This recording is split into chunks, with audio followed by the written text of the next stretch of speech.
but I think Chad said something like he was doing a strongman or powerlifting competition out in fucking West Virginia or some bullshit, and all these dudes are strong, and everyone's just like construction strong and throwing shit around, and then someone's like nephew or something was like 15 and deadlifting like 650 or like just found a bar and just like lifted it and ended up being 600 pounds, and that was Greg. The rest is like history. That's funny. That's where Emily's from. So we West Virginia? Not West Virginia. My family's property in Pennsylvania borders West Virginia. You're embarrassed. My family's from Ohio, and like Ohio gets shit on by the nation, but then West Virginia gets shit on by Ohio. Yes, everyone right. talks shit. Yeah. I don't know why. I haven't been, but I imagine. It's actually beautiful. The people are just not. Exactly. Nope. I feel like when you're from that little square, you kind of been everywhere. Yeah. Like we go to the Arnold every year, and he's like, "Yeah, just drove in." I'm like, "Where are you from?" Like, South Carolina, for 7 hours. I'm like, "Cool, man." Like everything's like right there. People just float. Yeah. Chicago, fucking. That's true. South Bend. Yeah. Like everyone's a fucking Notre Dame fan for no reason. Oh God. Whatever. That's everywhere. What's Pitt good at? What do you guys have, dude? Hockey? Wrestling. Oh, wrestling. Football. But not like basketball. Wisconsin.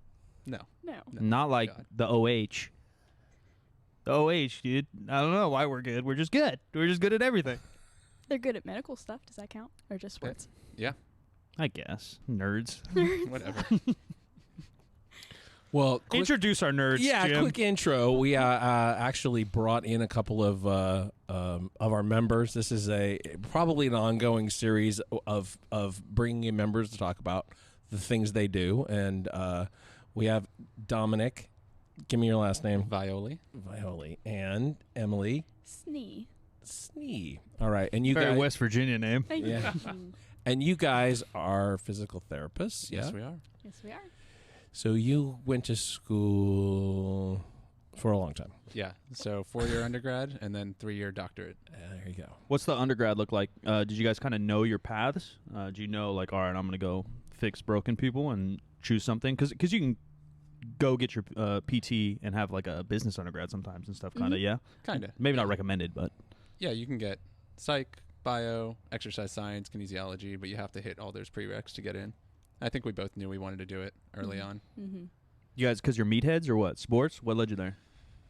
I guess there's an injury story for everybody. Yeah, hit it. I guess it's an easy way to stay close to sports at the same time. My injury story is pretty simple. High school wrestler, broke my collarbone. Wasn't very good high school wrestler, but, you know, did my best and skipped out on PT because I was a high school idiot that thought PT is lame, and then shoulder never really got to be the same. Oh, shit. Did you just love wrestling, or you just wrestled because everyone in Pittsburgh wrestles, or what? So I'm from Eastern Pennsylvania. I went to Oh. Pittsburgh for school. My family's originally from Pittsburgh. But Got you. Oh, I think we talked about it. Yeah. You're for, like, near Hershey. Yeah. That's the only place in Pennsylvania I've been. Okay. Yeah, middle of nowhere. Did you go to Hershey Park? No, I went to, technically, was it Reading? Reading. Reading. I went to Reading. Where my dad lives. Yeah, I did a seminar at DLB's old gym. Okay. Yeah. It was popping, though. Warehouse. Yeah. Talk about popping. Same idea. Like, that was It's the gone now. biggest, Yeah. biggest seminar I've ever done. There's maybe, I should find the picture. Literally like 600 people, and they're all from fucking West Virginia and fucking Mississippi and shit. Just, it was wild. Wow. That's yeah. awesome. And Reading was cool. We did a little cafe down there. I don't even know. The hotel I stayed at was a little questionable, but everything else was very nice. It's a cool spot. Yeah, it was cool. It reminded me of Auburn up here. I don't know if you've been, but we have a city called Auburn. Auburn's probably a little bit bigger, but kind of similar vibes. Yeah. Similar vibes. I've only been to Philadelphia. That's my whole Pennsylvania experience right there. It's a beautiful city. Yeah. I hate saying it, but it is. Really? See, we didn't explore. I landed there, obviously, and then it was just like the most typical thing. We had a driver, and the guy picks us up, and he's just fucking screaming at me from the front seat about Tom Brady, you know? And I'm just like, fuck, dude, I'm in a movie right now. Tom fucking Brady. I'm like, Tom Brady, huh? And we're just fucking, yeah, I don't know. Yeah, nobody hates Brady like the Northeast. No. Yeah. Yeah. I saw something that said that he was the most hated quarterback. Yeah, I believe that. Oh, yeah. Really? Yeah. I feel like he's already kind of like the Kobe scale where like everybody kind of hated Kobe. Like, dude, you're not as good as Jordan. You're not as good as Jordan. And then he's like 42 with a broken wrist and still scoring 30 points. Everyone's like, all right, dude, we all kind of like Kobe. I feel like Tom's there now. I guess it's different in the Northeast when you watch him just shit on your team year after year. Yeah. Out here, you have an appreciation for it because you don't play him twice a year. Oh, true. You know? True. Everyone in Buffalo, they all hate him. And we're like fake fans out here. I forgot. I think I was talking maybe not Dan, because Dan will get all sad and butthurt, but somebody. And like, Oh, L.A. I was talking about L.A. people. Oh yeah, They're just like not real fans. but they have 2 football teams. They have 3 football teams. No, they have 2 of everything. Yeah, They have 2 of everything. They really do. I think they have 2 hockey teams, 2 basketball teams, and 2 football teams, and no one's a real fan. yeah. Oh, LeBron's here? Cool, dude. I'll buy a jersey. They're like, nothing like driving through my dad's neighborhood in Cleveland. There's a Buckeyes and Indians. There's Spiders. I don't know what I'm allowed to say anymore. and Browns fucking flag on every single house. Every single house in the neighborhood. Yeah. Kings fans are kind of rowdy here in Sac. You're not finding a flag anywhere. No. Yeah. Nowhere. Yeah. The other night, the Dodgers were getting blown out, and people were just gone. Yeah. They were gone. And somebody pointed out, and I think this is fair, that you can get caught there for hours if you wait till the end of the game. True. I mean, the traffic is bad enough as it is, and you can just get stuck there. Difference too is there's only like one generation from LA. Yeah. Like your family might be in Pennsylvania or Reading for 6 generations. Yeah. Yeah. And so it's like feels like a thing. Or my family floated from Italy, so then they like fucking claimed Cleveland. You know, like like it's different. No one's from Los Angeles. No one gives a shit. There was no nation here when my family came, so. Whoa. Like all colonials are close, so. No wonder you don't want to say the Cleveland team. Yeah, you're just kind of dodging topics here on the podcast. Don't cancel me. Don't cancel. just rooting for a team. What about your injury? You fucking kill yourself too? No injuries actually. I didn't know if I wanted to do PT, so I was exercise science, knew I wanted to stay in like the exercise realm, like industry. Did like some strength and conditioning, shadowed some PTs, some OTs, some docs, some chiropractors trying to figure it out, and eventually just found this one PT that just inspired me to shoot for PT and know that it was the right path for me. How'd you even know fitness or whatever is even in the ballpark? Did you lift weights? Did you play sports? Yeah, so I played softball all through college, like my undergrad. Once that was over, I was like, well, I need to keep exercising just to like keep my mind right. Yeah. Hate running, won't do that. Yeah. So I was Softball's a good sport, or do they make you run? no, I run like 90 feet and I'm done. Yeah, that's amazing. I chose the wrong sport. Yeah, that's amazing. Yeah, just got to sprint for like 2 Yeah. seconds and then that's it. Then I can rest. That's for, what like, I'm 10 good minutes. Yeah, me too. I lifted like a little bit in like softball like training and stuff, but I didn't know what I was doing. But I just kept lifting afterwards and was like, oh, I'm not like too bad at this, so just kept with it. Do you guys find, because you're both pretty competitive powerlifters, do you find powerlifting through school stuff, or did you find it before that brought you into PT? I Totally found it after? through Emily, Oh. and it kind of drives us nuts because we'll go to the gym and people will come up to me and they'll be like, "Oh, you compete? Like that's awesome." Cool, you got your girl into lifting, bro. We'll be like, Fist oh, bumps. that's so cute. You You go to do the that gym with with him. Yeah. Every time. Yeah, what a supportive girlfriend, bro. You got a good one. Right. When I had What? to. Misogynistic dickheads.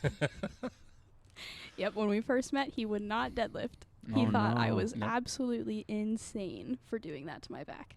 Yeah. Yeah. And so you'd go and get acupuncture and foam roll for 6 hours. And I've seen you actually in the gym with how much kinesio tape you walk in always. with. Cups yeah. all down my arms. Yeah. I thought you were getting. I thought she was beating you, and then I was like, oh, he's just into cupping. There's just bruises. It's really good for inflammation. I Just heard. a mummy of K-tape, you know, Yes. just That's can't me. move. Yeah, that's what she said. She's like, man, I like to stick to science, but he's Oh, experimental in his practices. Makes me want to throw up. Open-minded PT. That's his new company. Well, see, I think you guys didn't see Michael Phelps does it, Yes. so Right. that's It's what we do science. here. Literally destroyed our profession. Do you think it was a big thing, right? Just Michael Phelps having a fucking bruise on his back. Mhm. That's so silly. Yeah. There's a really good book called Good to Go by Christy Oshwandon. Yeah. And she just talks about the science of recovery. And it really comes down to sleep, nutrition, and stress. If you can manage those big 3 things that a lot of people don't reflect on, you can do away with the dumbass cryo chambers, a lot of cupping, a lot of things that you don't need. People want that extra 3% boost. So That's debatable in studies when they're not even looking at the things that are solidified. what is there anything going on with cryo? I think we had a guest on. It might have been Galpin. It was Galpin. Someone, there's fucking hot protein, cold protein, Cold shock therapies. proteins. Yeah. You know, Cold is shock there proteins. anything going on with cryo, and I understand the 3%. Like, if you're not fucking training, you're sleeping 3 hours a day because you got to wake up at 4 a.m. because my favorite motivator told me I have to go jogging at 3 a.m. If you jog when the sun's up, you're not tough enough. So I have to wake up before the sun's up to do my jog to show I'm tough. Just doesn't count at all. None whatsoever. And then we got to drink BCAAs. If I have all those going, will cryo help me, or is there zero going on? I can't say there's zero. I wish I was more of an expert on it, but I can't say there's zero for sure. If you look at surface temperature changes for people in cryo, you're going to see some. But if you look at core temperature decreases and temperature inside the tissue, there's not going to be that much of a change. Yeah. Like you see this, their big hook is that it gets so cold in the chamber, you can only stay in there for so long, and then you have to get out. But it's the chamber. It's not liquid. You're not going in a pool. Yeah. So that actual transfer of temperature through the tissue and through the skin is not going to be as much as you think. Sure. So it's something that people think is cool. If anything, in the book, Christy Ashwanden pushes really hard on taking moments to reflect and putting the phone down. You can't be sitting on your phone in a cryo chamber. So if you're in there for 5-10 minutes, just sitting there, no stimulus from your phone, no stress from thinking about training or physical stress, that's going to do more than actually dropping 1 to maybe 2 degrees of core temperature. So you might as well go into a float chamber, which is body temperature, correct, and just totally de-stress on that. Yeah, loves it for that exact reason. You can stay in there longer, and the stimuli around you are so small that you can actually relax and reflect. I can do about half an hour, and then I'm done. I'm ready to get out. I will stay the whole hour, but I'm ready to get out at half an hour. Does your brain go nuts? My brain is going nuts, and I'm as relaxed as I'm gonna get. Yeah. And I can't fall asleep because I'll stick my head into the water and drown, or I haven't done it yet.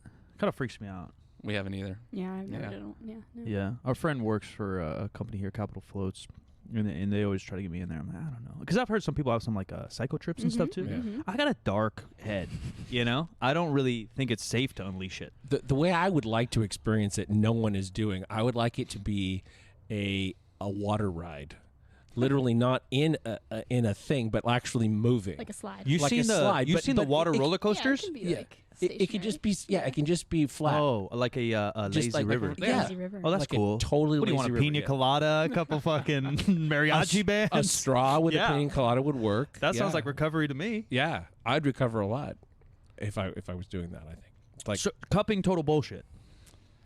Everyone cups, especially so lifters. I feel like to lead the way in this shit because they think they're so like fitness woke.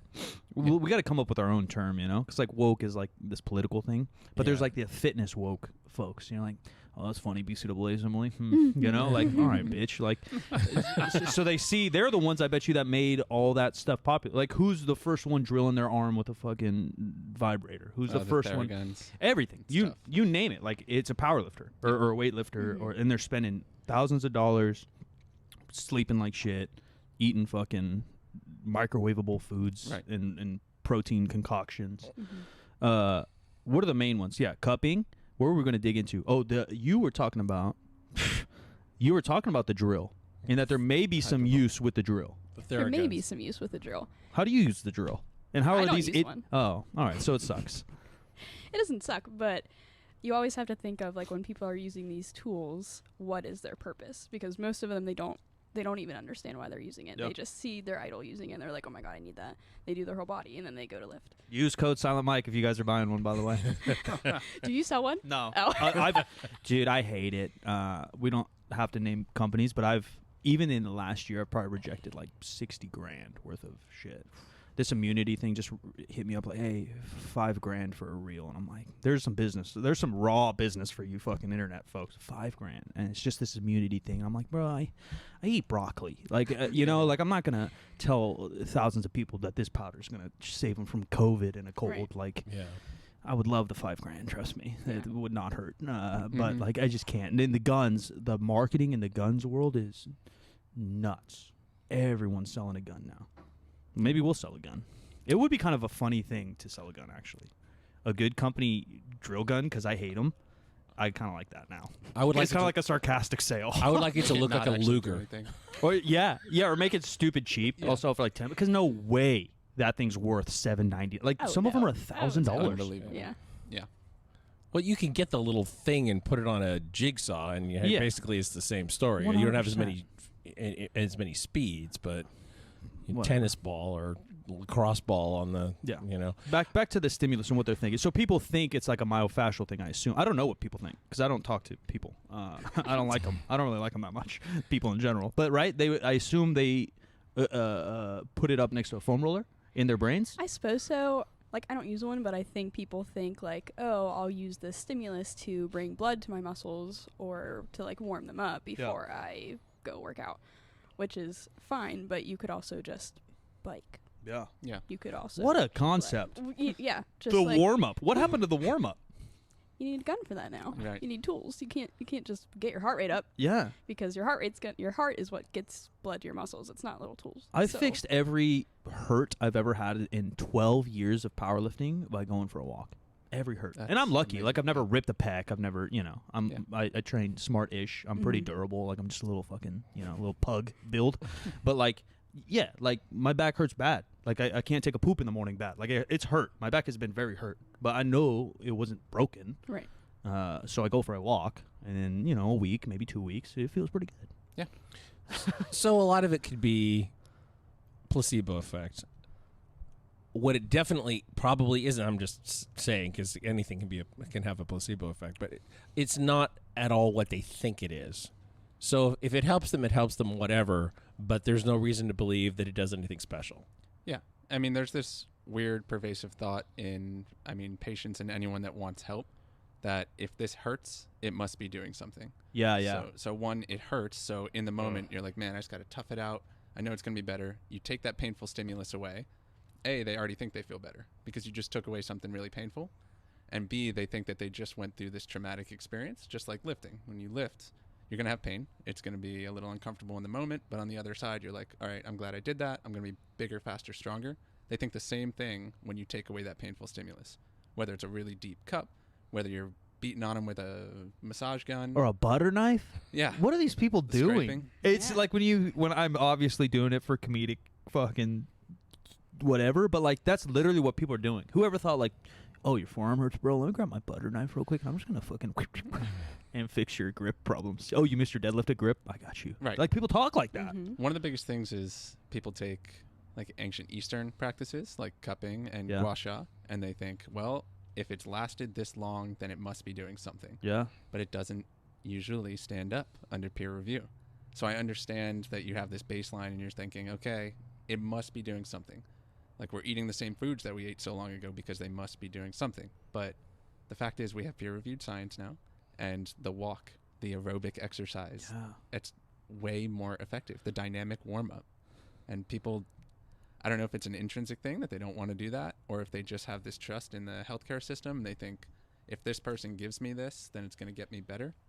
But it's a problem in physical therapy. Mhm. I get it when it comes to like diet and like strength. Like, yeah, you take this pill and you're gonna like burn more fat or get stronger. I'm like, yeah, like that's way easier than deadlifting twice a week for 10 years. Right. Yeah. I understand the human nature in that, but with like the pain one or like what you guys deal with, like 10 minutes on the treadmill before and after a workout isn't that much more effort than you like, bro.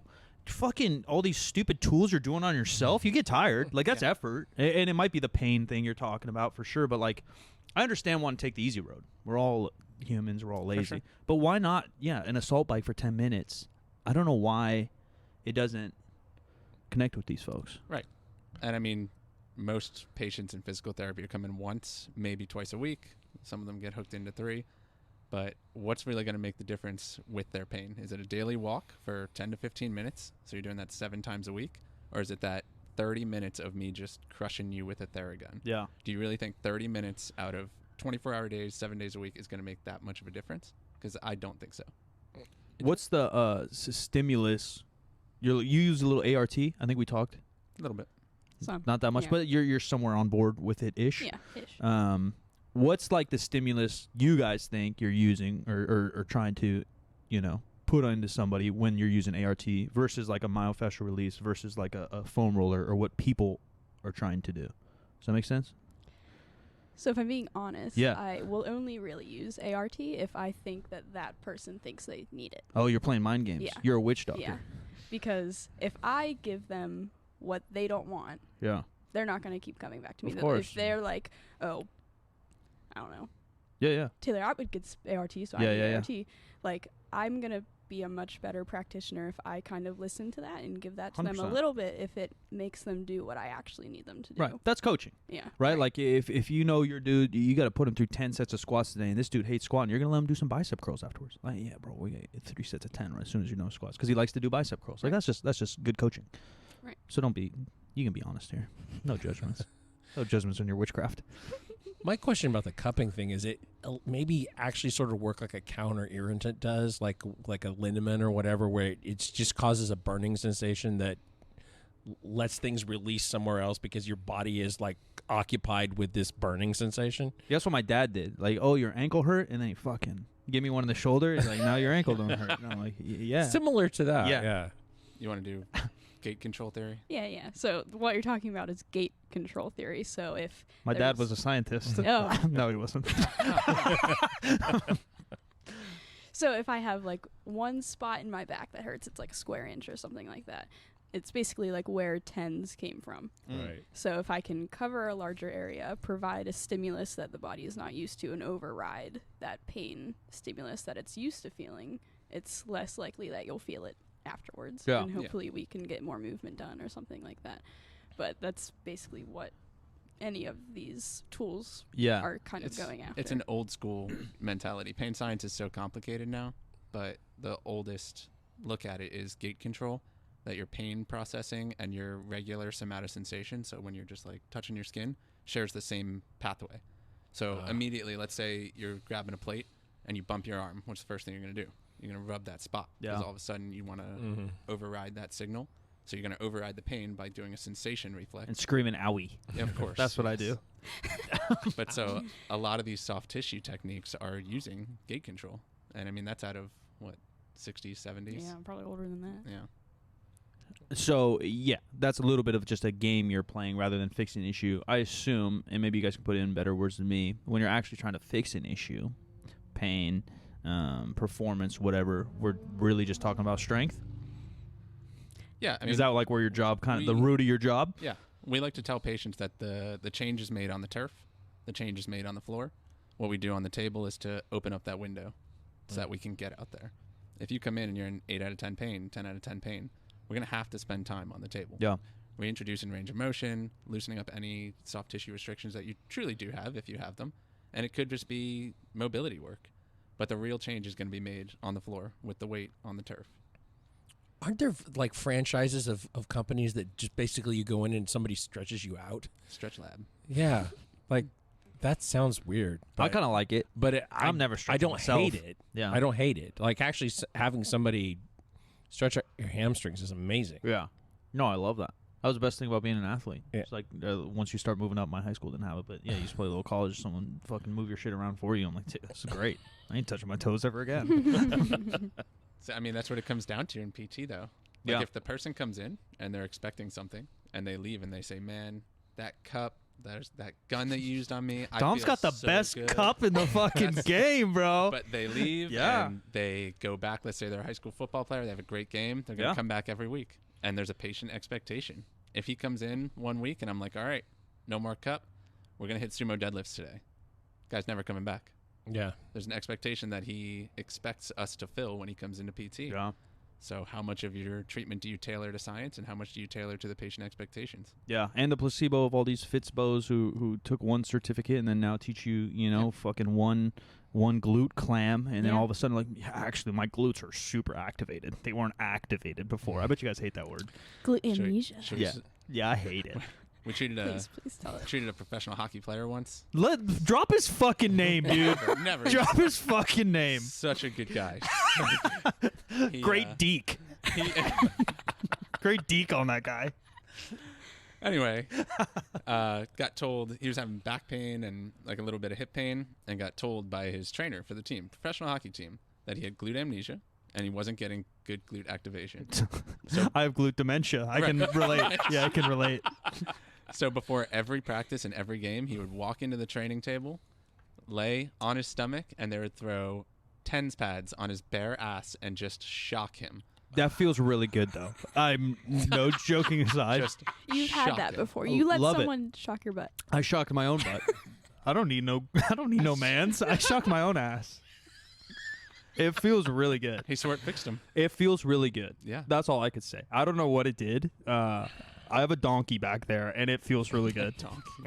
It feels really good. It really does. And same with quads. I was telling Emily, I fried up my quads like it's probably 8 years ago too. Talk about fucking expectations. I had a deadlift meet afterwards, and I just pulled like 100-pound PR out of nowhere, and I'm tensing the crap out of my legs for like literally an hour. I would just turn on my Xbox after a squat session, throw those things on in my lazy boy, and just they're fucking going nuts, and it feels so good. It's like an ab belt. Yeah. I mean, yeah. I should do that too. yeah. Thanks, coach. It's going the wrong direction. Yeah, thanks for the prescription. I think that's a great idea. When I think about all this stuff, and I talk about it a little bit in the past here in the podcast and my YouTube and stuff, but maybe you guys can agree and put it in better terms than I can. But I think a lot of people don't understand like the difference of kind of like being hurt and like being injured. And you guys probably deal with both. You probably have a soccer player that comes in and says like that, or a hockey guy like my back hurts, and you're like okay, and then you try to figure some shit out. Rather than I ripped my ACL, I did whatever 10 weeks in a brace, and then now I'm with you, and you have to build me back to where I was. Those are very different things. Or powerlifters, if you guys work. I know you guys are into powerlifters or powerlifting. I don't know if you work with a lot of them, but same thing. Like you pull one deadlift, and you're like, oh, my back kind of hurts. Like yeah, man, you just try to lift something real heavy. Like your back's gonna probably not. It's not roses back there. It's not roses and candy corn. But, so like how do you define that? And is there a need for these people? I don't know what I'm even trying to ask in some way. But like I just think everyone's such a pussy. They don't know that life hurts and we have like tissue and like this is just like a little meat shield we're living in for 100 years. Like, yeah, things are going to hurt. How do they not get over obsessed with that kind of the pain science conversation, I guess, too, like, especially if you're powerlifting, but even if you're playing other sports, like, I've tweaked my ankle. I played basketball 15 years year round. Like, I tweaked my ankle, but if I could walk on it the next day, I'm going to practice. Like, I'm just tying my shoes a little tighter and I'm heading to practice. I'm not going to the hospital or throwing a cup on it. Yeah, so I'm just dropping books like a library. Yeah, no, do it. It's good. There's a book called The Sports Gene, which is probably our favorite book. And there's a significant part of it dedicated towards pain processing. And genetically, are people predisposed to process pain differently? And they look at Big Steeler, Jerome Bettis, the bus. That's a bad motherfucker. And stories of him breaking fingers and going right back in the game. Yeah. And days after games, not being able to go downstairs, climbing down on all fours. What about Ronnie Lott? You want to go the fucking football route? You know Ronnie Lott? Well, we're going to stick with Jerome Bettis because he's a Steelers. Ronnie Lott, I think, fucking chopped off his finger to win a fucking game. Yeah. You want to talk about badass motherfucker? And I just want to get off the Pittsburgh talk. I figured that's what they... Yeah, I was trying to think of a Brown that did something crazy like that. I couldn't come up with one. But a Niners good enough. Yeah, Niners good enough. You got a good example right now. Baker Mayfield has a significant shoulder injury. Yeah, and he's probably in the hot tub cupping himself. Poor guy. Probably. But he's pushing the sipping BCAAs. He's not what we wanted. That's a terrible example. Cupping himself. Never brought the BCAAs in. Yeah, you guys are done, dude. Your guys' credibility's gone. Your license is about to get revoked.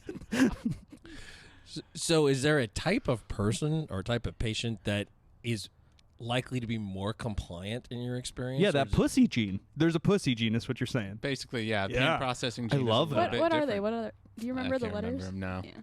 That's amazing. No. Can you get tested for it? Can. Yeah. Oh, I hope I don't have it. That's really scary.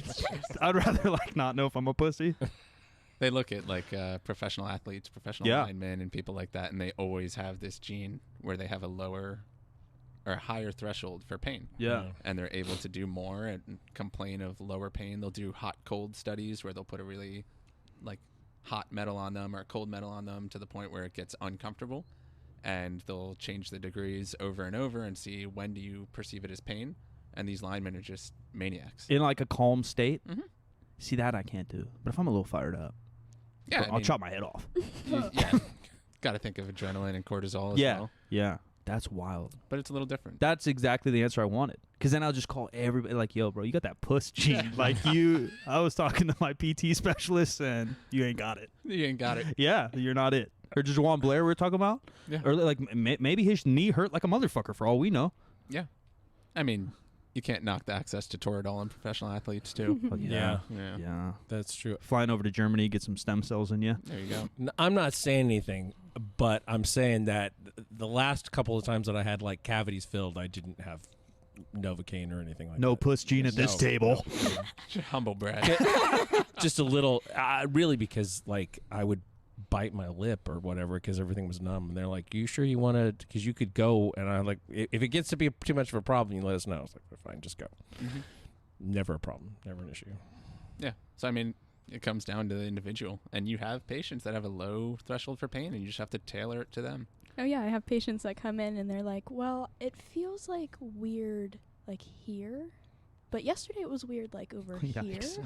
Like you don't have pain. Like you're a little uncomfortable because you don't move that much, but you feel like you need to come see me because that's an odd Yeah. like you don't know how to deal with feeling that way."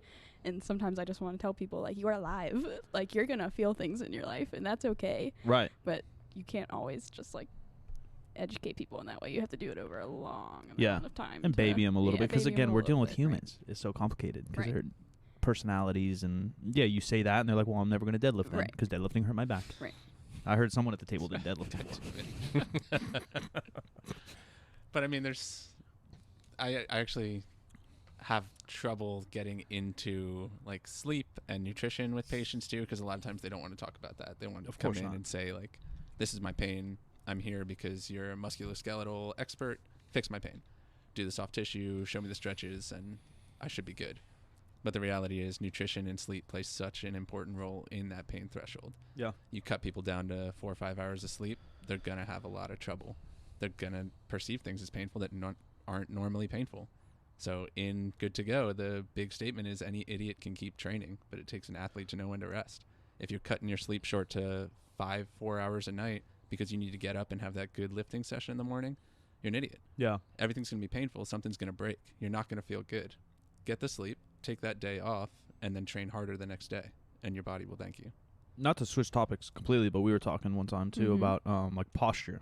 Mm-hmm. And I think a lot of people dig into posture with powerlifters. Like, oh, yeah, I saw how Dom walked. He leans to his right 2 degrees. He should probably use his left hand as his underhand in his deadlift, and he should probably move his pinky out 3 inches on the bench because we need the symmetry. And if he doesn't have the symmetry, we're probably going to blow out his left shoulder, and then his right hip's going to hurt, and then his sacrum's probably going to turn, and then we're fucked from there. He's never going to pull 600. But you were talking about how posture, and there's, I don't know if it's a meta-analysis or what it might be, that kind of shows it may not even matter. Mm-hmm. No, it doesn't really matter at all. Why are people so obsessed? Because they want to be picture perfect picture of health. Yeah, or like the Da Vinci. Is it Da Vinci? The perfect human? man. Yeah. Yeah. Yeah. That's like, I don't know how people it's think that. That's, and I listen to smart people like you, and we were talking off air. Like I get to interview Eric Helms and Brett Schoenfeld and all these really smart people. Jordan Shallow's a good friend of mine. Is really smart.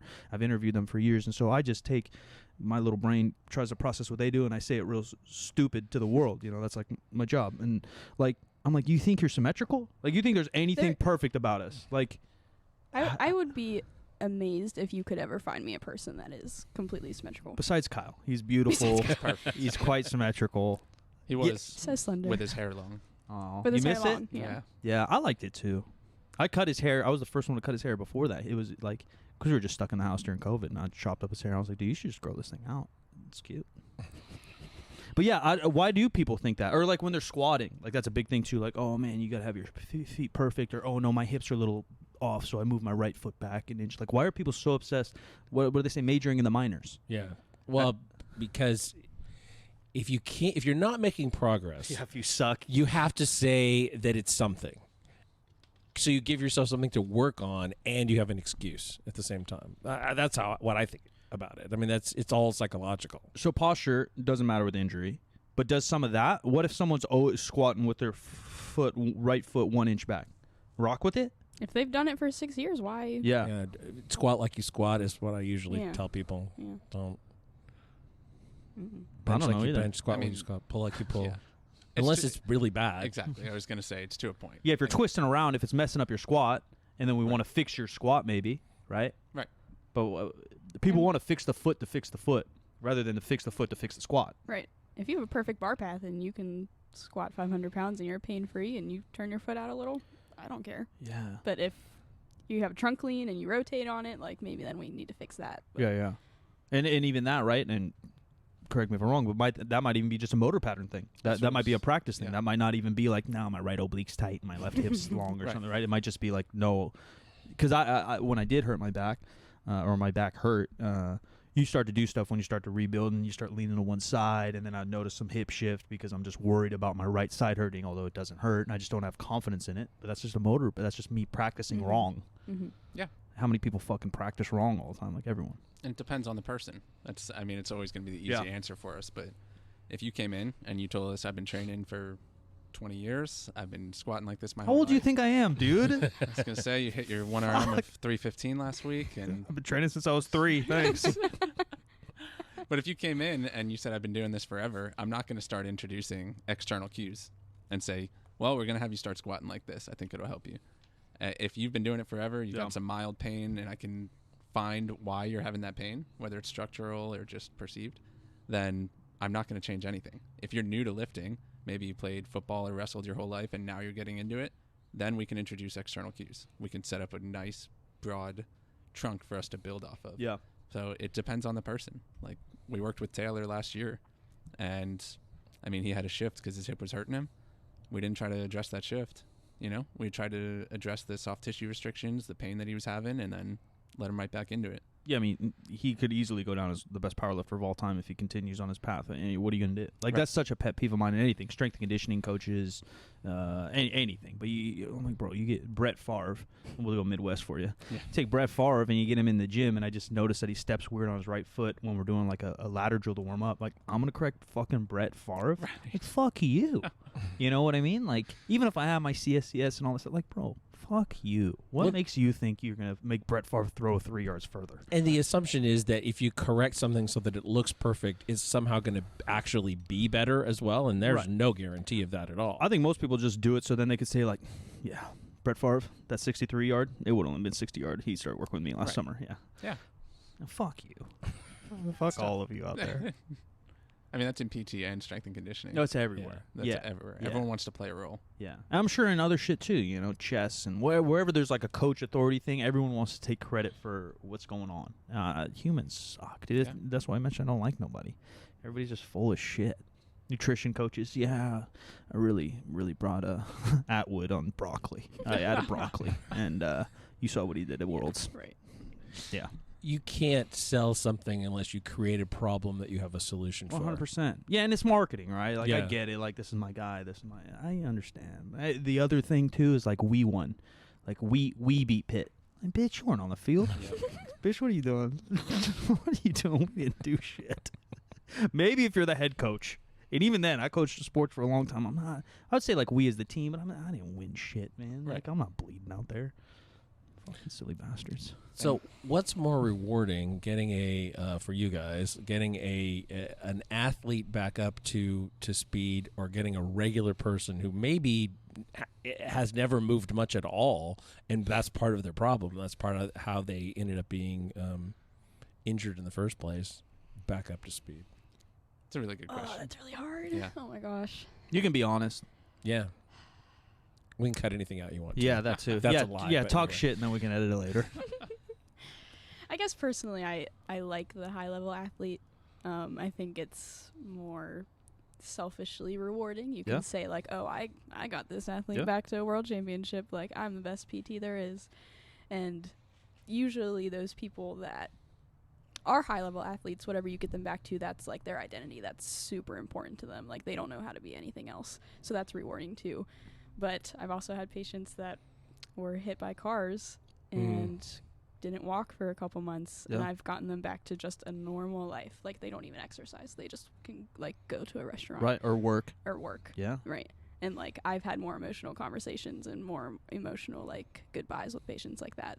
So, I don't know. Yeah. That's a really tough question. A lot of athletes, it's not as fun as it sounds to work with them. Yeah. They've got a lot of people in their corner, Yeah. and a lot of them think they know better than you because they've made it to the level that they're at. And it's fine, but the reward and frustration that comes with it, I think, honestly, working with regular people and getting them to pick up their kids and introducing them to aerobic capacity Yeah. and heart rate variability, and then when they pique an interest and they trust you, and I don't know, you develop a friend more so than just a patient, Then all of a sudden you're seeing their son and their cousin and all their friends, and you develop this community. I feel like that's a little more rewarding, to be honest. They give you pomegranate jelly for Christmas, and They do. They Vegan make jelly. you their own granola. They're invested in you. Both, what do you call them? What do you call like a regular client? I don't want to say like citizen. Like general Yeah, Yeah, population. general pop, Gen Gen pop. Pop. Both Gen Pop and like athletes, I'd imagine, because everyone thinks, and I've had this experience too, whether it's working with powerlifters or athletes or whatever. Everyone thinks like, oh, I got a pro athlete, or a lot of my friends work at like pro strength and conditioning, that they're just going to listen to you. Like, oh, he's LeBron James. Like, he's just like a little soldier. You know, he's just going to listen to what you say. And then same for Gen Pop. Like, oh, they're injured or they got hit by a car. They're going to listen to what you're going to say. Have you found that one population, whether it be amateur athlete, college athlete, pro athlete, or Gen Pop, listens a little bit better, or is a little more open-minded? Or do you think it's still just split up solely on personality? Yeah. The amateur athlete, the high school athlete. Listens Usually, best? They're the best. They come in, they have all these aspirations. They see, all right, I'm injured, I have to take a step back. And you come into their life at that perfect time, and you educate them. And 9 times out of 10, the stuff they're talking about, that you're telling them, they've never heard before. Yeah. And so they trust you. I mean, a lot of them have these aspirations to go far. And if you encourage them and you tell them, look, I can help you get there, but you have to listen to me. Whether it's post ACL and they think that they're going back at 6 months, or post labor repair and they think they're going back in 3 or 4 months, and you have to break that news to them, but you develop that trust, they'll do anything you ask. What do you do to develop that trust? Do you think it helps that you guys are like strong and jacked and like youngish? Because sometimes you think PT, like you kind of think Definitely. like an Eastern medicine thing. You're heading to some 70-year-old and they're going to Mhm. push on your shoulder a little bit. Do you think that helps you guys? Yeah. I've only really coached varsity basketball, and like I was really good at basketball, so like I'm in on drills, like instant trust. Like I'm gonna smoke you. Like you're gonna listen to me because I'm better than you. Like, Yeah. but that's easy. And even strength and conditioning, like my trust has been built over time. I've done this for 15 years, so then it's just kind of there. In the beginning, it wasn't there though. Like getting people to listen. Do you guys find any of that, or Oh yeah. because you guys are young, you guys aren't? Right, exactly. High school Oh, athletes absolutely love us. We know enough about their society and Yeah. their culture. You're doing to TikTok dances with them in between reps. I've never done that. That's a lie. I have. Oh, see, that's Once, no, that's once. good. That's trust but it was building. good, right? They Yeah. like it. They enjoy it. Love it. But someone like me, I look like I'm 20 on Yeah. a good day. And so whenever I have a patient that's 6 years old with knee arthritis, they're like, what are you going to do? You're skinny and fit. Like, you can't help me. You don't understand what I'm going through. No. So that population is actually really hard to gain their trust because they want someone that's been doing it for a long time. They don't want the young person. So right now I feel like it's easy to get the younger population to listen to us, but I feel like as we get older, it's gonna flip. Yeah, Yeah. Yeah. It's a generational thing. Like you'll notice in the first couple visits when they ask you how long you've been doing this, you got a big bridge to cross. Yeah. Mhm. They think And you're a child. It is hard. It's hard to find, like, because I think we did it with Eric Helms too. Is like how to find a good coach. We had him on here for that, and like, because you can walk the walk, look the look, talk the talk, and then I see both sides. Like experience for sure. Like if you're 70 and you've been powerlifting for 50 years, but if you've been powerlifting wrong for 50 years or following bullshit for 50 Mhm. years, and vice versa. Like you could just got out of school, and maybe you barely passed the accreditation, and maybe you just didn't care, or maybe you didn't read or follow the right people. And I'm biased because I'm friends with Eric and I know Mhm. Brad Schoenfeld, and so as soon as we start talking, you're like, yeah, you know, I like Brad's stuff and I like Eric's stuff. I'm like, oh, all right, like at least we're on the same mindset of things. Like, but if you're not evidence-based, or if you're not up on the new books or the new research, and you just went to whatever school, you could be young and dumb, inexperienced, or you could be young and on the edge of shit. You know what I mean? So it Right. really is hard. Do you guys have any advice for people choosing a PT or choosing a coach besides go to you? Yeah, I mean, it comes down to a couple of things. Like we are from the East Coast and we came out to the West Coast for the company that we work for now. The company is based out of strength and conditioning gyms. So when patients come in, young or old, they see weights moving.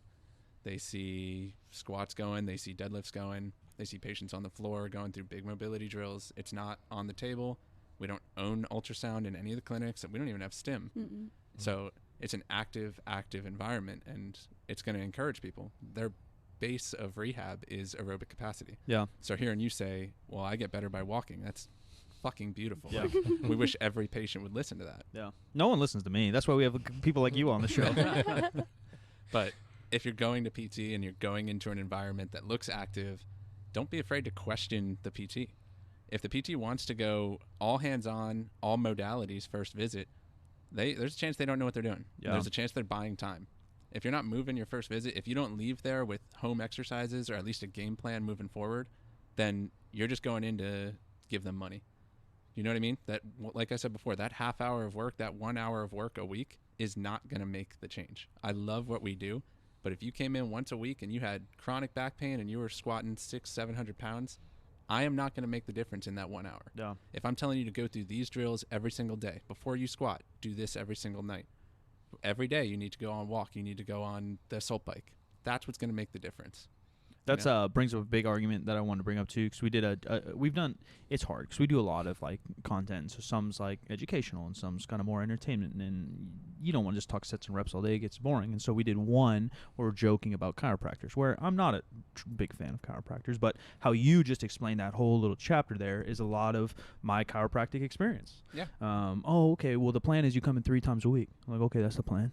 Like, oh yeah, and I'm going to do this exact same crack on your hip 3 times a week. I'm like, okay, and then you're gonna keep coming for 3 times, and then maybe twice, and maybe twice. We'll see where you get if the inflammation and your endocrine system and everything reacts, and then we'll okay. You know what I mean?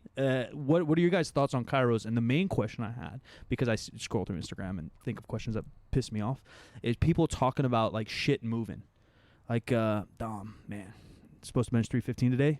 My ribs out of place. Yeah. Well, where'd it go? Where did your rib go? What does that mean? Why is it a thing that people say? And I've had one that was like debilitating. I don't know what it's called. I'm sure there's an actual physiological and brain deal, but I had one so bad I couldn't lift my arm. It was my first semester of college basketball, and I couldn't play defense, and I just like literally couldn't lift my arm. It felt like a dagger was in between my ribs. So I know it's something. And at that time, I probably did say my ribs out of place because I was 18, and what do I know? But I know at this point, if my ribs out of place, I'm probably going to like internally bleed. Like if your ribs fucking moving. Right. If something is actually dislocated, you will know, and you will Probably not, bad, you will not right? be standing there. You'll be needing to go to the hospital. And that's that injury or Yeah. hurt That's thing. exactly what I was Right. going to say. Yeah. But what is that? What in particular, if you know, what's going on? The rib one? Yeah. It's most likely an intercostal strain. Okay. You got muscles between the ribs. The chance of your rib actually moving and being able to be mobilized, very slim. Yeah, broken, right? Right. Yeah, you can break it. You can Yeah. break it, yeah. But is it floating around If it's in your floating, cavity? you No. got a pneumothorax Yeah. and you're head to the hospital. Yeah. What? So then, how do you fix my intercostal deal? What's that? It's going to be a muscle strain. You treat it the same as every single muscle strain. You can, honestly, it expands and tightens when you breathe. Yeah. When you do a Valsalva, you go low and moderate intensity into high intensity. So we would have to limit how hard you're going to Valsalva, how much intra-abdominal pressure you're going to start using, and then slowly build it up. It was just because I was fat, playing basketball, breathing heavy. Is that what You might ripped have one? taken an elbow in the wrong spot. probably. I mean, it happens. It But- was painful. But everyone says it all the time. Or, oh, my sacrum moved or my knee moved. I've heard people say their ankle's out of place. Yeah. Like you're fucking. I've seen an ankle dislocation, and I know how rare that is. And that looks like exorcism. Like, you know what I mean? Like if people have seen like an actual in high school basketball, it's a little weird flex. I shook this kid, and his fucking knee, swear to God, in PE fucking flew. And I turned back, and his kneecap is doing the exorcist neck deal. That's real. That can No, that's fucking real. And that is like the Mike weird flex. Like I got some shimmy in me. Like I could have played a pit, dude. Trust. And so then I'm looking like, oh, that kid's fucked. Like there's nothing to do there. But people say that and no, there's nothing. Like you sprained your ankle. You maybe twisted it.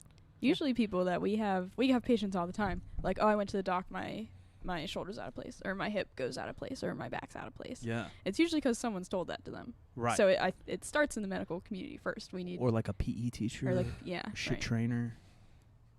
Yeah, people that don't actually know physiology. You don't know and- pain. Yeah. Usually starts from there, and then you tell your kids it's out of place, and then they think like, oh my gosh, my knee hurts, it's out of place. Yeah. Yeah, I mean, and going back to chiropractors, that's usually the culprit. Not always, like Yeah. you said, it could be anyone else, but that out of place insinuates there's something wrong with you and something that I need to get my hands on. You're not going to be able to fix this because, look, I mean, you're out of alignment. You need me. You're not lined up. and none of us are in alignment. You go up My playing chakras baseball? aren't. My rib might be in place. My chakra ain't. I think I know a chiropractor for that too. That's like my big argument because like so we do content on like this podcast stream and then also Jim's YouTube and my YouTube, and the joking chiropractor one was on mine, and I think because I put chiropractor in the title, a bunch of chiropractors came and were angry, and I kind of already made the argument in my head and even on this podcast, just like you can do anything for a very long time, and if you're doing it wrong, you're not going to get better. And if you're not self-critical or you have an expert around you, you're just not going to get better at it. Because their argument was like chiropractors go to school the same amount of time as any other white coat. I'm like, well, yeah, but if you're, I could go to witchcraft, wizardry, Hogwarts. Doesn't mean I'm a fucking calculus major. You know what I mean? Like if you're learning some shit, doesn't mean you're automatic. And I'm not saying they don't learn anything about anatomy. They're like because that was their argument. Like we do more anatomy than the regular doctor. I'm like, yeah, that's maybe true, because like I've heard from people in white, like pediatricians, whatever, they do like 3 weeks of nutrition. Doesn't mean they don't know anything, and it doesn't mean that I'm a nutritionist because he's not. Right. But that's like their argument. Is there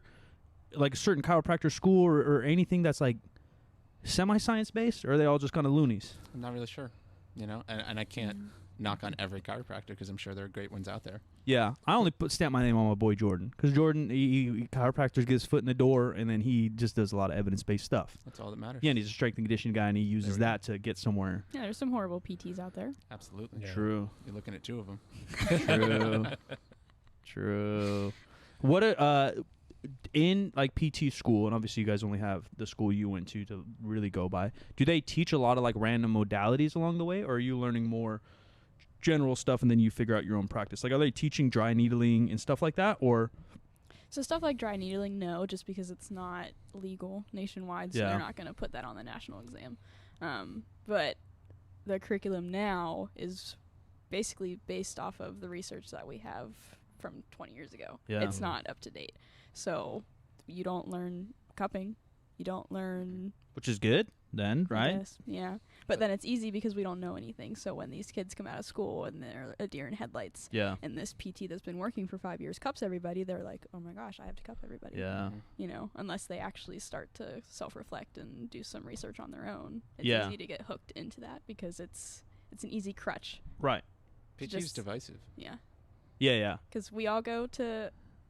If we all have the same injury and we go to different PTs, we'll all come back with different treatments. Yep. Yeah, I mean, you dumb that down to anything, right? You go to a strength coach or a powerlifting coach, like, yeah, man, I train West Side. We're going bands and chains. Right. And we're doing the box squat. You go to this guy, like, we don't use anything but a straight stiff bar. Grass. And if you ain't using kilo plates, get out of my system. And that's the tough thing because, I mean, you expect that with a strength coach. You expect that from any coach. But when you go to see a PT, they're a healthcare provider. Yeah, true. So you expect to get the top-notch quality treatment. Like when you go to a doctor and you have a certain type of infection, you expect the certain type of med when you leave. Oh, man. You're going to bring up ivermectin, dude. I knew we were getting on this topic, and you want me to eat something about horses or something and CNN. I don't know. It's in the news. I get it, Dom. Fuck. I'm just saying. People expect that same high quality, and when it varies so much and they come to you after they've gone to a different PT and they said, well, all we did was foam roll and cup, and now you want me to hex bar deadlift. Yeah. I don't understand. What's the difference? Like, they didn't have me do that. And overall, I mean, it kind of kills our profession. Mm-hmm. Yeah, I think it does. And even you said before in one of my questions, like, well, it kind of depends on the person. When you say that as, like, an authority, you almost look dumb. Right. Yeah. But anytime I hear that, I'm like, oh, that guy knows what's going on. Yeah. Like, he doesn't have all the answers, right? Right. Like, but that's wild. It has to be individualized. But people don't want to hear that. As soon as you say that, I either think you're selling smoke, right? Like, you're just marketing me, or I think you don't know enough to give me an answer. That's fair. You know what I mean? Or I think that's what people think, not me personally. But that's what people think, right? But if I'm selling you that we only use kilo plates, we only stiff bar, and we deadlift 3 times a week, everyone. And then you're like, oh, this guy's got a fucking program. He's got a Bible. He's got the strength Bible, and I'm going with him. This is how we get to authoritarianism. Yeah, well, but I think each because people want stuff prescribed for them. They want, it's like this, it's like this, it's like this, and if you follow this path, you will never fuck up. And that's really not how any of this works. Right. Or yeah, I mean, same thing in like I asked you guys about looking young or being younger, like the most jacked guys who you're going to for advice on bicep curls, where that guy could just have better steroids than I do and better genetics. Yep. But people don't want to hear that. And it's the same in PT stuff. Like, some dudes just don't get injured. You'll see some shit on the field, you're like, oh, that guy's knee's gone. He gets up and runs away fine. And you see one guy get tapped, and then his fucking knee exploded. You're like, what the hell? Even last night, I was at the Kings game, and I thought this dude's shoulder exploded. It's just some little skinny dude got kind of caught up. I was like, that didn't look that bad. And then he's running away like his shoulder exploded. I'm like, God damn. But so independent. Right. Everyone varies, and that's why there's such a debate in PT. We fall into the more active PTs. Say it. Drop the name. Who's our hero? Adam Meekins, if you're listening, I love you. He's a full loading PT. He says the PT paradigm is simple. You can address those factors, sleep, nutrition, and everything. You have to address that each patient, but you need to load patients. Yeah. That needs to be your baseline. They're coming to us. We are physical therapists. We need to get people physically active. And if someone expects to come in and get modalities and manual therapy the entire time, I'm a snake oil salesman. I'm not giving them what they actually need and what's going to actually make long-term changes. Yeah. Simple as that. That's literally what PT comes down to. And then we can dive into peer-reviewed studies as to, okay, if this person's got a hamstring strain and they're returning, all right, we're going to go isometric to eccentric protocol. We're going to get slowly into lengthened state. We're going to play with the length-strength curve and hope that the peak curve moves toward more of a lengthened state because they're going to be sprinting and they need to be strong at that end range. That's when we can really bring in the science. But the fact of the matter is our baseline defense is loading. Yeah. It's not a foam roller. No. Or an ice bath, or a floss band, Or last one, cracking. Why is cracking? That was another comment in the thing. I think I brought it up to you when Kyle was filming us. Someone said chiropractors have statistically a better history of solving bulging discs with, what is cracking even called? Adjustment? Cavitation. Whoa. Never heard that before. You never saw. They also call it manipulations. Yeah, you never saw. Whoa! I don't like any of this anymore. You never saw Hunt for Red October. I think I did when it was in theaters, and I was way too young to know what was going on. Yeah. So you remember the? No, I don't remember. I was like 8. Okay. The deal was that the submarine had a screw drive, so it's not cavitating. It's not pulling the oxygen out of the water and causing bubbles that pop. Oh. And that's what we're doing to our joints. Exactly what it is. Yeah, that's what we're doing. Do you know what a crack is? Yeah, like the release of some kind of fucking shit. Yeah. Yeah. Yeah, a little pocket of air. And Nitrogen usually. why would that guy even have the cojones to come to my YouTube and tell me that they solve more bulging discs doing that than surgery? And I don't believe in surgery either. I don't even believe in your bulging discs, you pussy, you genetic I was pussies. just gonna say, every single one of us sitting here has a bulging disc. That's just what so I everyone's literally. aware. Yeah, and I'm a dummy, and I know that. Right. Everyone has age-related changes in the spine. We all have quote-unquote bulging discs. Yeah. So the fact that I could heal something that all of us have that isn't pathologic to begin with, it's very easy to do.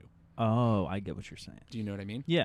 I can bring you into the clinic and be like, sorry, Mike, you got a bulging disc. I can solve your flying flotation issue. Exactly. Yeah. Dom no longer flies because of me. Yeah. Right. Yeah. I get it now. Right. I like that. This is marketing. Now you're speaking my language. It's easy. It's low-hanging fruit. Yeah. You have a bulging disc. Guess what? You also have joint degeneration, man. Yeah. Sorry. And like you were talking about with the gun and stuff, like if I feel you crack my back, and whether it feels good, bad, or the other, Exactly. it feels like something. Yep. Where like you make me deadlift, it feels negative something. Like deadlift doesn't feel good when you start to Right. get strong. Right. You expect that. You walk into that chiropractor's office, I'm going to get cavitations, I'm going to hear a crack, Right. and it's going to fix everything. Yeah, I'm paying for him to fix me. Yeah. Yeah. And I do understand that part of it, Yeah. right? Where I'm paying you and now you're making me deadlift. Fuck you. You know, like Right. I get it. Put me on the table, rub me down, you know, put me in a little fucking massage chair deal. I get all that. But why are people so lazy? Why I wonder if it's different around the world too. Oh, for sure. I love Absolutely. America. I'm a Yeah. patriot. I Yeah. love us all. We have great things, but they ain't doing that in fucking No. Russia. They're gonna spit on your your Pour some vodka on it. Yeah, they're gonna spit on your dislocated rib. We got 30 Right. snatches today. You better get your shit right. Yeah. Yeah, I mean, we are the desk job generation in this part of the world, and that's why everyone wants the cheap, simple fix. It's my posture. It's my posture. No, it's because you're sitting on your ass for 10 hours a day. Yeah. You need to get up and move after. And I know it's hard. It's society. You have kids. You have to get them place to place. You have to cook dinner. You have to provide for your family. But the fact of the matter is you need to sleep and you need to move.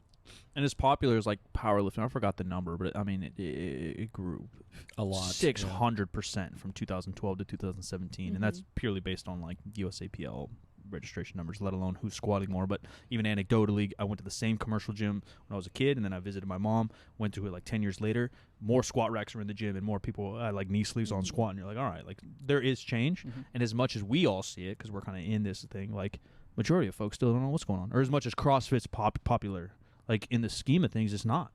People still maybe pay for a gym membership to feel good, maybe go to the gym 3 times a week and walk on the treadmill and do nothing. Not that, we're on the same page. We like walking. Yeah. Walking's great, but let's do a little more. Right. Like, that's crazy. And how do you change that culturally? You guys went to school. Fix it. Yeah. You're not sociologists, Mike. I'm a college dropout. I need someone smart to fix our planet. I mean, there are exercise guidelines from the World Health Organization, and I bet you no one at this table could spit them out. I don't know. I was about to put my money on Jim if someone did. It made me eat those words. Not me. But that's a big thing going on right now in the PT sphere is, should we know those? Should we teach them to patients? And I think obviously, yes. Yeah. It's probably more valuable than the food pyramid. That's what I was going to say. Like, it depends, because the food pyramid, and even honestly, the food pyramid is just, because everyone then talks shit because we're in a keto carnivore world, and they're like, dude, grains at the bottom, fuck that. Well, honestly, I don't think that's the issue. I think the issue is that's not detailed enough. They're not talking calories. They're not talking. Well, there are constituencies for every level of everything within every level of the pyramid. Yeah. There are industries behind that stuff. Of course. But even still, my point is that it's not like this wave of, we were joking about creatine loading, non-creatine loading. Like the food pyramid went through that too. Where like 10 years ago, everyone's like, dude, you follow the food pyramid, you don't know shit about nutrition. Where actually, in my opinion, if you look at the food pyramid, it's not that crazy. It's not like I hit it and I'm like, damn, you're gonna get fat, because they don't talk about cows. I think that it's not the best, right?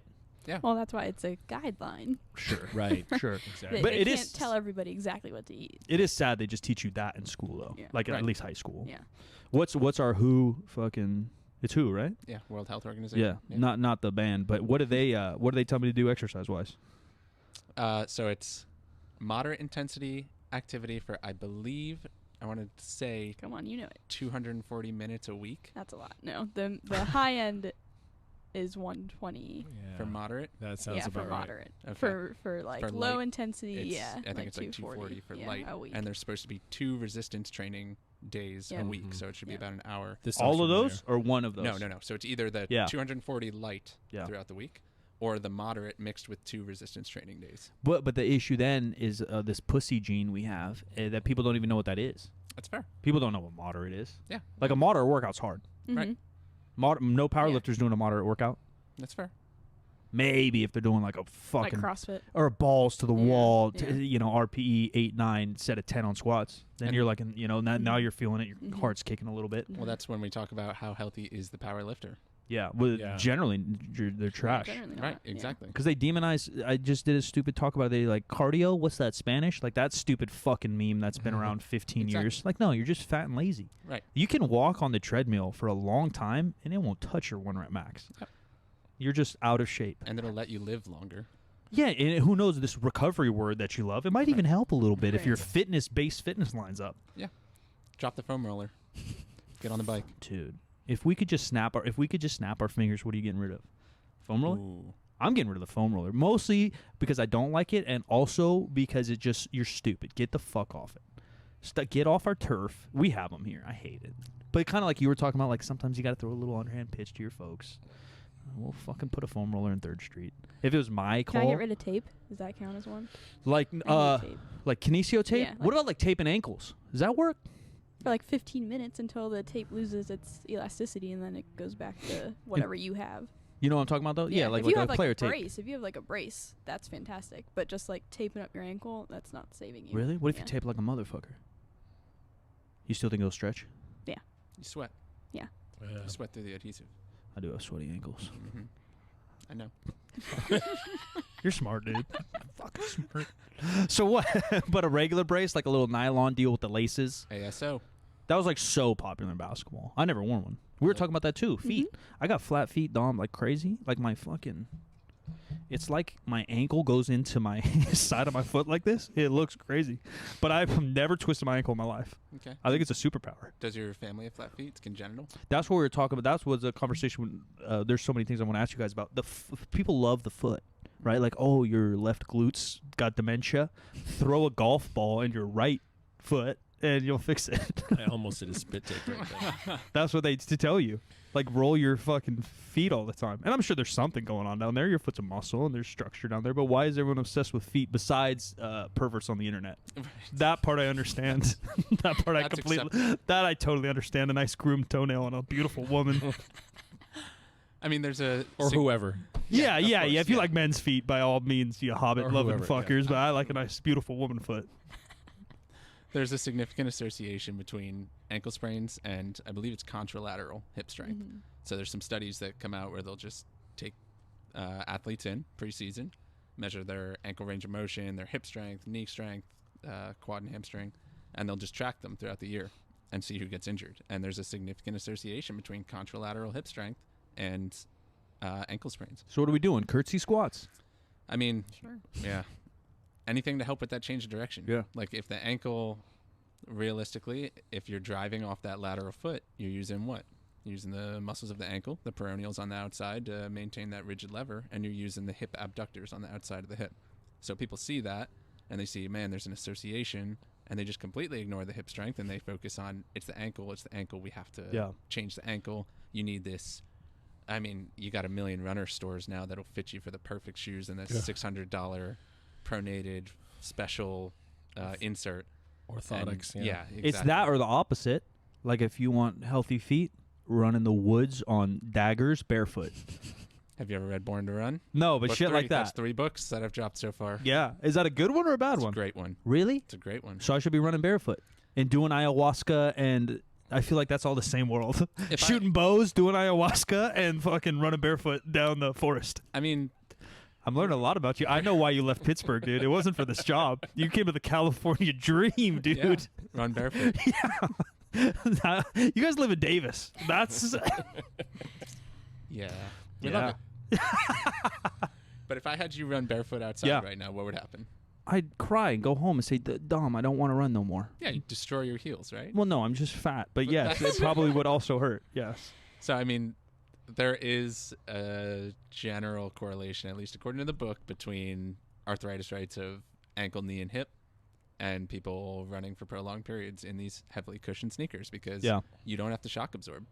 If I've got these Nike beautiful Pegasus running sneakers that are going to do all the shock absorption for me, during that day I can run and run and run because I don't have to land on my toes. Yeah. I don't have to land on my midfoot. I can heel strike, send this big closed chain moment up through my ankle, knee, and hip. I don't care about what it's doing to my ankle, knee, and hip because I just ran 18 miles in my best time. Over time, it's going to wear me down because I'm not landing gently. I'm not using my calf. I'm not using my forefoot at all. So it is good. Is that some of that shoe, or is that also some of the non-sport gene? Like, or poor teaching? And like, I think it's overdone running mechanics on like a collegiate athlete. I go to tons of strength conditioning gyms, and you're the same example, right? You're teaching fucking Jerome Bettis how to run on a ladder. Like, you don't think that motherfucker knows how to run better, and you're going to teach him right now? But if you have a third, fourth grade, fifth grade soccer team, and they don't know any running mechanics, you're getting them going a little bit, and not heel striking. You're getting on your toes. You're going hip to chin. All these things. That might play a role too. No. Yeah. Because I, joking aside of my flat, ugly feet, I've never had any ankle issues. I had a strength coach when I was young. I am just a pretty decent athlete, and I wore big old shock absorbing basketball shoes. But in basketball, you're taught to just be on your toes the whole time. So I've never had any of those issues either, right? Yeah.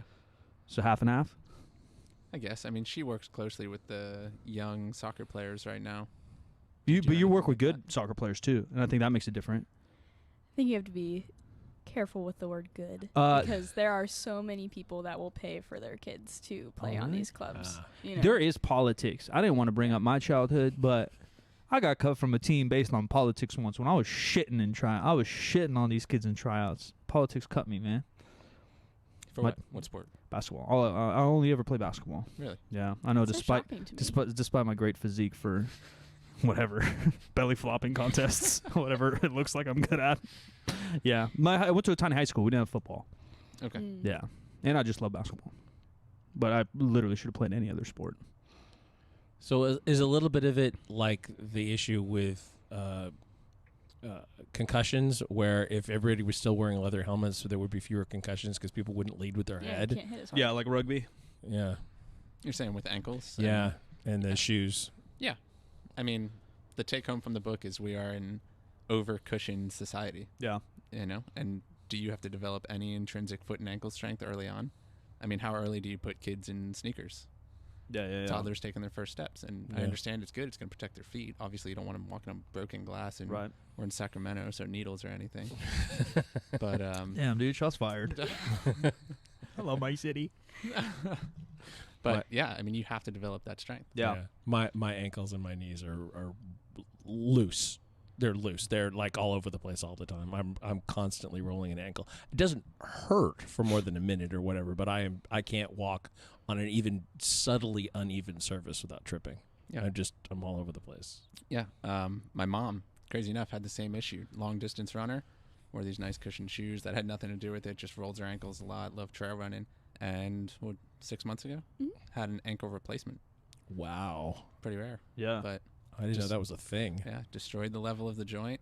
Dang. Osteophytes in there, just tearing up the joint surface. So they went in and resurfaced it. Wow. Obviously, there's always going to be some genetic component. Like, there's always going to be a percentage that's kind of effed up. But do you think if we taught, let's say, age 3 to 13, proper mechanics or running, or maybe they didn't use the cushion shoe? Because, I mean, you just can't play basketball in, like, a fucking barefoot. Yeah. You'll fuck your shit up even worse, Yeah. right? But so you do the majority of things the right way, and then you switch? Yeah. Is that kind of the best plan, long-term, big scope, if you could control every human's path? Yeah. Early on, develop that good foot and ankle intrinsic strength. Yeah. Absolutely. Right, and then even as a pro, and I think strength and conditioning, at least in basketball, is just what I pay a lot of attention to. Football, I feel like still kind of undercover. They're kind of like the old bros, you know, like max out every day kind of football type shit. Where a lot of the basketball guys, like I told you about it, my buddy Ram, like super evidence based, learned from Schoenfeld, just super smart guy, and how he applies things and how he communicates with athletes. Like he takes the super holistic approach. They're doing more stuff like that rather than just like max squat, or the opposite. Like they're only doing ladder drills, right? Like they're working on a majority of things with the freakiest athletes, in my opinion, on the planet, is much different than, having a high school kid just fuck around all day, you know? Yeah. And I mean, regardless if I train that kid really hard and he wears flat-soled shoes and he develops this great body awareness, when he gets to high school football, he's going to put on these jagged spikes and he's going to play on this perfectly manicured turf. Yeah. You know, so playing surface is going to play a role. If he wants to be a long-distance runner, he's going to go against people wearing these beautiful shoes that are going to have this much more spring force, and he's likely going to lose. So there's adaptations you're going to have to stay up to speed with, but it's that baseline strength underneath it that's going to be important. Do you think some of it's survival of the fittest too, where like if you're made to go to the NFL, meaning like you're just a genetic freak and you put in the time and stuff, you're just less likely to have those issues, and the rest are going to get weeded out?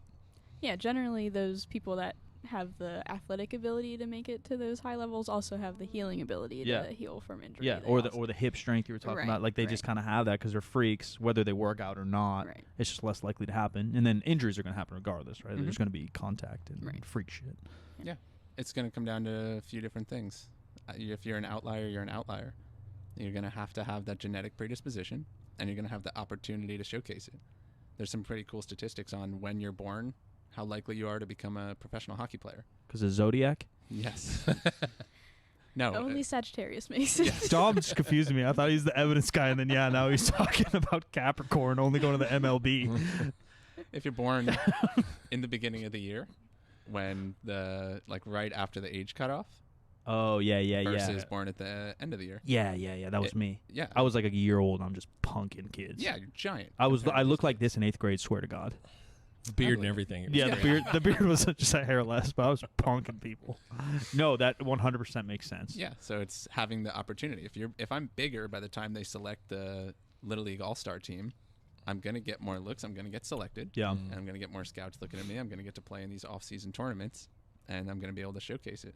That kid that's born 6 months later might be smaller. He might be working twice as hard as I am. He might be better than I am. But the fact is, a scout's going to see me and say, wow, this is a pretty big kid. We can do a lot with that.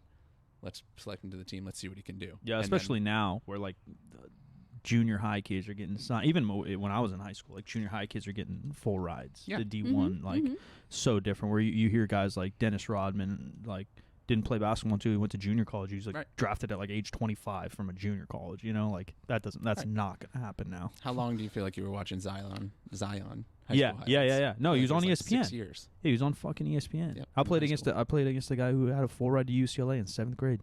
He was like 6'1", 6'2". He's a sophomore. I'm a senior. He's 6'8", just shitting on me. Yep. You know, you're like, God damn. It's opportunity. That is Outliers Yeah. by Malcolm Gladwell. All right, we Yeah. got a Yeah. fourth. Yeah, no, it's good.